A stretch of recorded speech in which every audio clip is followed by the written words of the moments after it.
Pengguna laman Twitter menuduh pelakon Mira Filzah cuba mengeksploitasi budaya kaum India dengan memakai set lengkap pakaian tradisional lehenga bagi mempromosikan kacamata. Enggan memanjangkan isu berkenaan, beliau tampil memohon maaf jika tindakannya itu tidak disenangi masyarakat India. Ujarnya pemilihan konsep bagi tujuan promosi berkenaan dibuat kerana minatnya terhadap dunia Bollywood sejak kecil. Saya minta maaf jika apa yang saya buat itu salah. Saya membesar dengan filem dan lagu Bollywood dan peminat Bollywood sejak kecil. Malah saya hafal dan buat terjemahan untuk memahami lagu dengan lebih mendalam.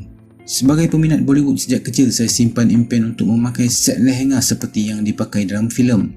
Sebelum ini, pengguna Twitter mempertikaikan perbuatannya yang didakwa sengaja mempergunakan budaya kaum India untuk mengaut keuntungan. Dalam pelik itu, beliau juga memberitahu pertama kali dia memakai set lengkap itu membuatkannya sangat teruja.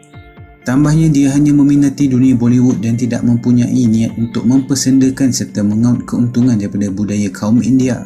Seketika itu, individu yang membuat tuduhan tersebut mengucapkan terima kasih kepadanya kerana tampil memohon maaf dan menginginkan pelakon itu untuk lebih banyak bercerita mengenai budaya kaum India.